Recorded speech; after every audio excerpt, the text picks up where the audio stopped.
Nosso muito boa noite, povo lindo de Deus! Como é que vocês estão nessa noite de segunda-feira, dia 13 de junho do ano de 2022, o ano da promessa, o ano que o Senhor escolheu para te abençoar.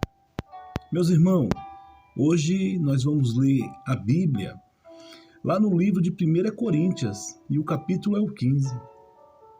Ele é um versículo, eu acho que é o maior de 1 Coríntios, então a gente vai ler algumas partes, mas depois faça o resumo, leia ela.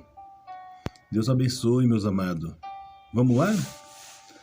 1 Coríntios, capítulo 15. Irmão, venho lembrar-vos o evangelho que vos anunciei, a qual recebeste, o qual ainda perseverais. Por ele também sois salvos, se retiverdes a palavra tal como vos lá preguei, a menos que tenha crido em vão. Antes de tudo, vos entreguei o que também recebi, que Cristo morreu pelo nosso pecado, segundo a vossa Escritura, e que foi sepultado e ressuscitado ao terceiro dia, segundo as Escrituras. Apareceu a Cefas e depois aos 12. Depois foi visto por mais de 500 irmãos de uma só vez, qual a maioria sobrevive até agora, porém alguns já dormem, quer dizer, alguns já estão mortos. Depois foi visto por Tiago, mais tarde por mim, mais tarde por todos os apóstolos. Afinal, depois de todo foi visto também por mim, e como por um nascido fora do tempo. Porque eu sou o menor dos apóstolos, mesmo não sou digno de ser chamado apóstolo, pois persegui a igreja de Cristo. O apóstolo Paulo aqui, meus amados, estava falando para o povo lá em Coríntios, porque o povo estava em pequeno grupo de judeus, eles estavam falando que a ressurreição de Jesus foi mentira, não existiu a ressurreição de Jesus. Eles estavam falando que, contaminando o coração de algumas pessoas para não acreditarem que Cristo tinha sido o quê? Ressuscitado. E a verdade é que ele estava falando aqui: antes de tudo vos entreguei, também recebeste, morreu pelos pecados, segundo as Escrituras. Aí também ele fala que é o sepultado, ressuscitado, segundo as Escrituras. O apóstolo Paulo, até aqui, quando ele caiu lá no caminho de Damasco, ele sabia que existia a Cristo, e ele era um perseguidor de Cristo.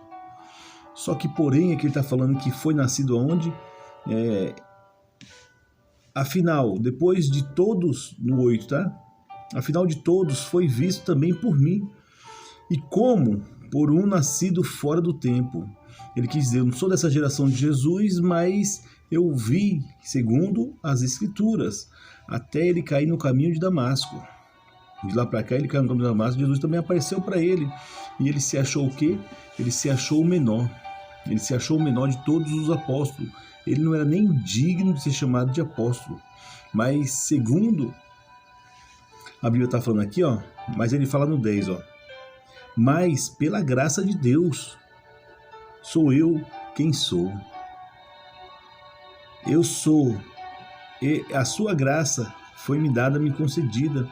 Não se tornou vã. Antes trabalhei muito, mais do que todos. Eles, todavia, não eu, mas a graça de Deus é comigo. Você vê que maravilha. O apóstolo Paulo está falando que não por ele, mas pela graça de Deus que foi dada, ele trabalhou. Ele fez o que Deus chamou ele para ser feito e trabalhou muito mais que os outros apóstolos. Não foi para se crescer, não foi para se gloriar, não foi para se aparecer, igual muitas pessoas talvez acham que quando você se dedica dentro de uma empresa, se dedica no ministério, é porque você quer aparecer. E não é isso que o apóstolo Paulo está nos ensinando. Ele está nos ensinando que muitas vezes aquilo que é confiado em nossas mãos, nós temos que trabalhar um pouco mais do que os demais. Só que isso é motivo dos demais achar que você está querendo o quê? Se aparecer. Vamos ler de novo, ó, no 10. Mas pela graça de Deus, sou eu quem sou. É a sua graça que me foi concedida. Não se tornou em vão. Antes trabalhei muito mais do que todos eles. Todavia, não eu, mas a graça de Deus é comigo. Portanto, seja eu ou seja eles, assim pregamos, assim crestes. Assim pregamos e assim crestes. Nós estamos pregando aqui, não importa se é eu, não importa quem é. O importante é que você está ouvindo a palavra de Jesus. O importante é que essa palavra vai chegar até você. Não sabemos de qual forma vai chegar até você, se ainda vai ser hoje, ou amanhã, ou daqui 1 ano, 10 anos, não importa, está sendo pregada a palavra de Deus. O 11 fala, não, perdão, 12.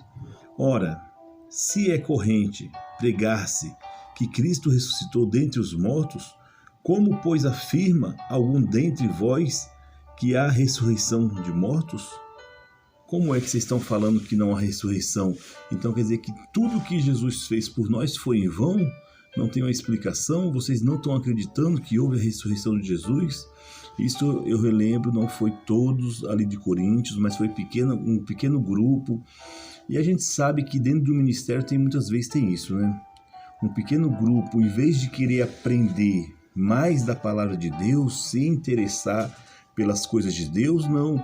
Preferem questionar, preferem fazer perguntas. Se Deus revelou a mim, vamos dar exemplo aqui, meus amados, se Deus revelou a mim este meio de levar a palavra até vocês, através deste canal, deste meio de comunicação que Deus nos concedeu, eu creio que vai ter muitas coisas que eu não vou saber revelar, mas eu vou estudar, eu vou aprender. Se não me conceder aqui, quando eu chegar lá no céu, aí eu vou saber. Eu preciso aprender. Nós temos que nos esforçar todos os dias. Nós temos que aprender algo de Deus todos os dias.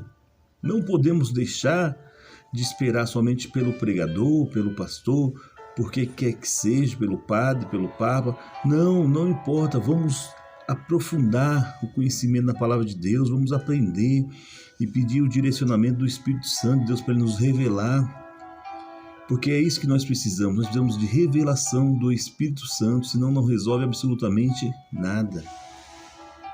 E se não há ressurreição de mortos entre Cristo, Cristo não ressuscitou. Se Cristo não ressuscitou, é vão a nossa pregação? É vão a nossa fé? Somos tidos por falso testemunha de Deus, porque temos assegurado contra Deus que Ele ressuscitou a Cristo, a qual Ele não ressuscitou? Se é certo que os mortos não ressuscitam, por que se os mortos não ressuscitam, também Cristo não ressuscitou? E se Cristo não ressuscitou, é vão a nossa fé, e ainda permanecei vossos pecados. Se a nossa esperança em Cristo se limita apenas na vida, somos mais infelizes que todos os homens. O apóstolo Paulo falou que se não há esperança em Cristo, não há esperança, é em vão, e somos mais infelizes, mais miseráveis que todos os homens. Porque assim Adão também morreu, assim todos Cristo vivificam em Cristo, cada um, porém, por sua própria ordem, Cristo as primícias, depois os que Cristo a sua vinda. Que maravilha. Vamos aqui no...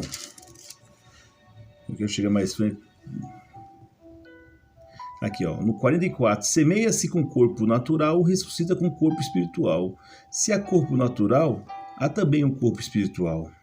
Pois assim está escrito, primeiro Adão foi feito alma vivente, o último Adão, porém, era um espírito vivificante. Quer dizer, Deus primeiro fez o barro, juntou o barro ali, formou Adão, depois soprou com o seu fôlego nas narinas de Adão e Adão viveu. Por exemplo, a gente pega um pé de uma semente de qualquer fruta, vamos dar o exemplo de uma manga. A gente não planta a manga, a gente planta a semente da manga, aí ela dá uma árvore e vários frutos. Então vem um corpo modificado, um corpo transformado. E é isso que o apóstolo Paulo está tentando explicar para o povo de Coríntios. Mas vamos para acabar aqui, meus amados, ó, no 50. Isto afirma, irmão, que a carne e o sangue não podem herdar o reino de Deus, nem a corrupção herda a incorrupção. Eis que vos digo um mistério: nem todos dormirão, mas transformarão seremos todos. Quer dizer, nem todos nós vamos morrer, mas nós vamos ser todos transformados.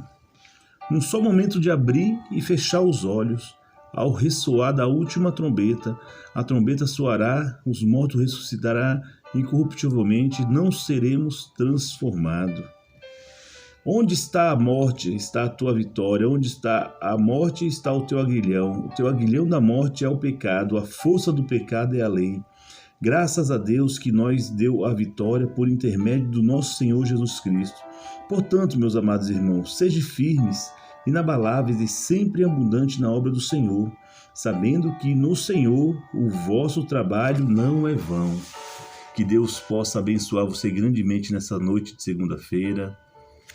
Senhor, nosso Deus e nosso Pai, eu te agradeço por mais esta palavra, Pai.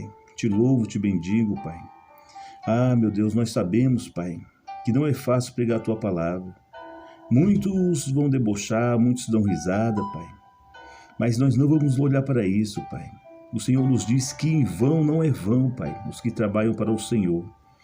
Meu Deus, que o Senhor possa abençoar e guardar cada um dos meus irmãos nessa noite. É o que eu te peço em nome de Jesus Cristo. Amém. Amém, meus amados. Se Deus é por nós, quem será contra nós? Agindo Deus, quem impedirá? Nunca maltrate alguém quando você estiver subindo, porque um dia poderá encontrar quando estiver descendo. Deus abençoe, meus amados. Um beijo no coração, saúde e paz, muito sucesso, felicidade. Um beijão para você, para toda a sua família. Que Deus abençoe grandemente nesta noite.